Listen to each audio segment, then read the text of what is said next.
Climbing back upon Mount Soapbox for another rant. Now, I have spoken out quite a few times on this channel, my other channel, GB Fang, about how I feel when it comes to corporations. It is an evil that exists that we have to put up with. Bear in mind, I do consider myself to be capitalistic in nature, but there's a difference between capitalism and outright corporatism, which I'm wholeheartedly against. Especially when you have the suits at the top being rewarded for the work of those below them.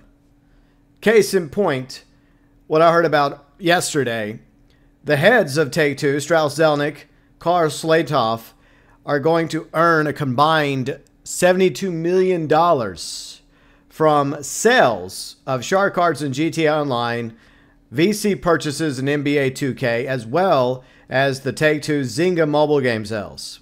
This was first reported to me by Dexerto and Kotaku, and there's a few other sites out there covering this as well. And this just grinded my gears. This is just something that really makes my blood boil. Because we have this serious problem with corporations, not just in the gaming industry, but throughout the entire entertainment industry. In almost every industry where there's corporations, you have the same issue, the same problem. You have people at the top making way too much money, and you sit back wondering, why are they making as much money as they're making? Meanwhile, what are they doing? They're cutting corners, they're downsizing, they're making everyone work underneath them long hours for way less pay and way less reward just so they can barely hold on to a job. But does anyone at the bottom reap the rewards or benefits from success? No. It goes all the way to the top and maybe a very little to the bottom depending on the company. But this is just a sad reality that we see in the entire gaming industry. So Take-Two is not the only publishing company guilty of this, rewarding the heads of their studios and their publishing company. The contracts apparently are designed to reward them due to recurrent consumer spending, aka microtransactions. They're going to be paid out by cash and stock options. Last year, they were paid a combined total of $30 million. So their pay for both Slatoff and Zelneck have jumped like twice as much, from like 30 million combined last year to 72 million this year. And that could continue to go up as more and more people continue to buy microtransactions through NBA 2K, as well as GTA Online Shark Cards, GTA Plus, and all the mobile games that are now under Zynga, which Take-Two bought some time ago.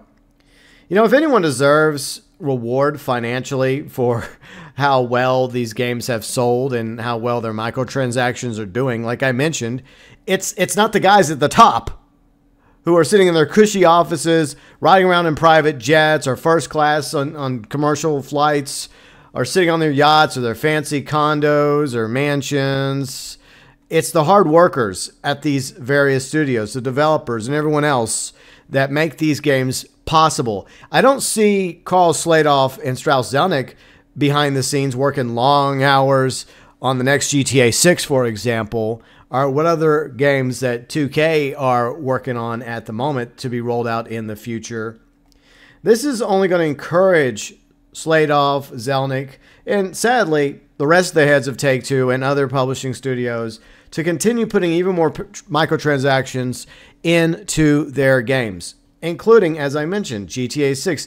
We've joked about how much worse it could get in GTA 6 Online.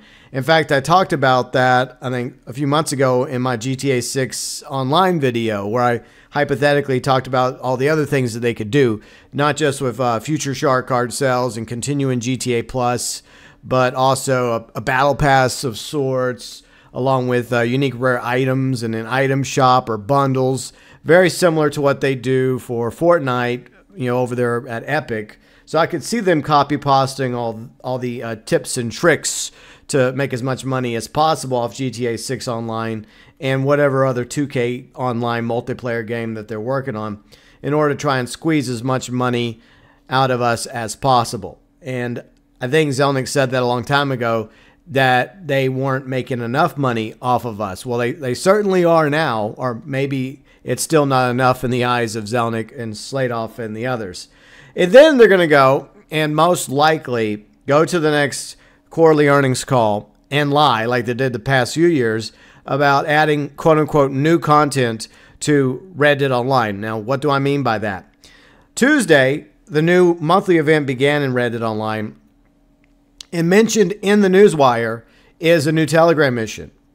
And I jokingly made a short about it because, yeah, it's new content.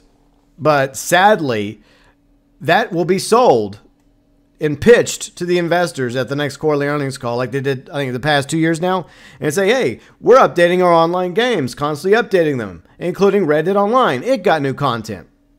Now, are they lying? No, technically they're not. But if you go by what we consider to be an update and new content, yeah, it is an absolute lie. It's the very bare minimum of content. So that's what they'll do. They'll just pat themselves on the back and continue to make more money off of the gamers, the consumers, the whales, everybody that's been buying shark cards or VCs, and continuing to do the GTA Plus monthly subscription. When does it end? I mean, we are literally feeding the beast here, and unfortunately, it doesn't seem to be stopping anytime soon, even though GTA 5 and GTA Online are nearly 10 years old. And the past few updates have been mostly disappointing. In fact, the last update took vehicles out of the websites so that they could be repurposed into GTA Online, nearly 200 of them, by the way, for FOMO and for GTA Plus exclusive sales in order to increase microtransactions, shark card, GTA Plus sales, in order to put more money and stock into Slatoff and Zelneck's pockets. It's just like, how much is enough? Aren't you guys wealthy enough? Are you going to show some benevolence and recognize that if it wasn't for everyone that worked underneath you, everyone at all these studios, all the 2K studios, all the Rockstar studios, that without them, you wouldn't have the multi-millions of dollars that you have today? No, they're not going to show appreciation. They may say it, but words are empty and hollow. And there also have been events and stories that have come out where there have been layoffs at some of these companies. And meanwhile, $72 million could have saved a lot of jobs at these studios, especially during tough economic times, leaving the pandemic behind. Did they want to save their employees? Because you think that Slatoff and Zelneck have made enough money already, and they're probably already making enough money on top of this additional amount of money they're getting. No, they're not going to do that. And sadly, that's just the way most of these suits are. Most of these corporate executives, CEOs, presidents, they don't care about their employees. They may act like they do, but they could give two shits. They're going to make as much money as possible. And when things go bad, they'll be able to bail with their golden parachutes. And everyone beneath them will continue to work long hours and suffer. And will they have any job security? No. Even though they're the ones that make the games possible. So it's a never-ending cycle. And it's an issue that is in most areas, most fields in industry, whether it's gaming or music or movies, TVs. I mean, there's strikes going on right now in Hollywood. Writer strike, acting strike, that's happening. And it's the same issue. The executives at the top are wanting to make way more money and pay out as little as possible and cut as many corners as possible and do it as cheaply as possible and give you a terrible product in return. And sadly, with a few exceptions, it seems like the product, in this case video games, is getting worse and worse and worse, with, once again, a few shining examples that stand out and still continue to put out good quality games. But most of these studios, not just Take-Two, not just Strauss, not just Karl Slatoff, Bobby Kotick over there at Activision Blizzard, and there's many others that we can lay the blame at, guilty as sin for their microtransactions and trying to squeeze every last dollar, dime, pound, euro, penny out of us as possible. and they're being rewarded for it. And those under them, at the very least, how about sending some money their way? How about helping them out? Because they're the ones that need the money more than you do. They're the ones struggling to pay the bills and keep a roof over their head. But it's a never-ending cycle. And unfortunately, yeah, this is going to encourage even more microtransactions going forward, not just in Take-Two games, but in other games as well. But the problem is, how do you stop it? How do we break the cycle? And that's the answer I sadly don't have, because people are going to continue to buy shark cards, continue to subscribe to GTA Plus, despite the fact that it's benefiting those at the very top, the executives. And anyone that plays NBA 2K with slot machines, I didn't know like slot machines had anything to do with basketball, but okay. They're going to continue to do the VC purchases, and they're going to continue to buy the same game every year, because that's sports games for you. And EA Sports is just as guilty as that, obviously. So where does it stop? Where does it end? When does the consumers have enough and stop throwing money at these microtransactions? Sadly, I don't know if that is going to happen anytime soon. But yeah, congratulations to Zelneck and Strauss on making nearly $70 million, well, over $70 million this year, and what, $30 million last year, and perhaps even more next year. So it doesn't surprise me that they probably have a few games planned to come out, like the hypothetical, rumored Red Dead Redemption remaster. And they're not doing it for fan service. They're not going to do it for nostalgia. They're not going to do it because so many people have never played Red Dead Redemption 1 and they just want to do it for the fans, right? Say, hey, thank you, fans, for supporting Red Dead Redemption 1 and 2 and Red Dead Online. You know, we're putting out a really good quality remaster. No, they're going to most likely, and I hope I'm wrong about this, maybe it'll be better effort than GTA Trilogy Defective Edition. But it's the same reason why they put that out. A little going backwards in time. Originally, GTA Online, GTA 5 for PS5, Xbox Series, aka the Milk Edition, was slated to come out in the fall of 2021. It got delayed till March 2022, so something had to go into that slot in November 2021 in order to make it to the holiday sales, you know, for earnings and for profit and, you know, to boost up the stock value of Take-Two. So what did they do? They rushed out GTA Trilogy Defective Edition, which was being made by a small indie mobile studio at the time, and it was pretty clear that those games were not ready for release. GTA 3 was the best along when it came to the remasters, but there was a lot of issues in Vice City and tons of problems with San Andreas. But that didn't stop Karl Slatoff and Strauss Zelneck from giving the green light for those games to be released much sooner than they were supposed to, because they needed to put something in there for the holiday sales for 2021. And yeah, I'm not surprised at all whenever they do officially announce Red Dead Redemption Remaster. As a Red Dead Redemption fan who would like a good Red Dead Redemption Remaster, I hope that's the case. That's best case scenario. But the real reason why they're going to do it, whether or not the game turns out to be good or a terrible remaster, is for the same reason: money, to make as many sales this holiday season as possible with the next NBA game or whatever other games they got rolling out with 2K, and yet to be officially announced Red Dead Redemption Remaster. And that's the big reason why I think that it's most likely going to happen, along with all the other evidence that we've been gathering over the past several months. The big reason? Money.